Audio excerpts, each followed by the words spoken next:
Vencord is a modification for Discord that adds plugins and custom styles. While Vencord comes up with a bunch of official plugins that you can activate and play around with, you still have an option to install custom plugins. The thing is, it's not that straightforward. So in this video, I will show you how to install custom plugins on Vencord. It's not really recommended to install custom plugins on Vencord, as people can hide malicious stuffs inside the code, but if you are a tech savvy and know how to read a code, you should be okay. So basically what I say is don't install every custom plugin you see out there.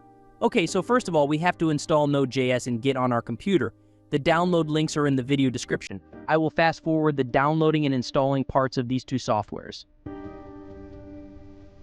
You don't have to select anything when you are installing these, just continue the installation with their default settings.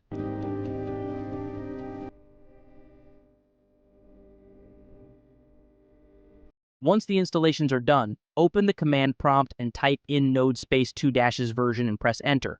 If you got a reply, then Node.js installed. Same goes for Git, type git space 2- version and press enter. Once you confirm that both of these softwares are installed, you can continue. Now, it's time to download the source code of Vencord.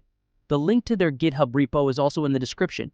What we are going to do is use Git to clone that Vencord repo into our computer. Go to the Vencord repo on GitHub, click on this green color button, and click on this little icon to copy the URL of this repo. After that, open up the Documents folder in your computer, click on this path, type cmd, and press enter to open the command prompt from that location.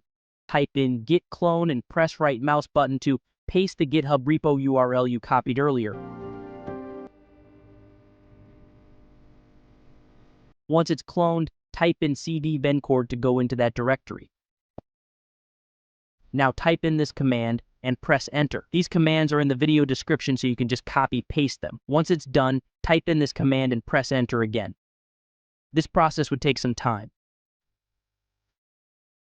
Once it's also done, go to your documents and to Vencord folder and go to src folder in it, create a new folder inside it and name it userplugins. Now go back to command prompt and type in cd src/userplugins to go into that directory. So basically a custom plugin also have a repo URL, something like Vencord repo URL we copied earlier. So all you have to do is copy that custom plugins repo URL, type in git clone and paste that URL. Keep in mind that after installing a new plugin, you always have to type in two commands. First one is pnpm build command and the second one is pnpm inject command. You have to close your Discord app when doing this.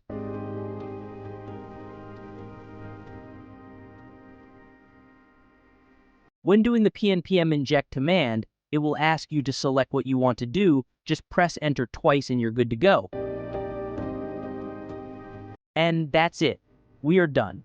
If you open up Discord, go to user settings and to plugins tab, and you can see your custom installed plugin there. So as I said, don't go around installing every custom plugin you see as it's dangerous. If you have any questions, feel free to join my Discord server for help. See you soon with another video. Bye-bye.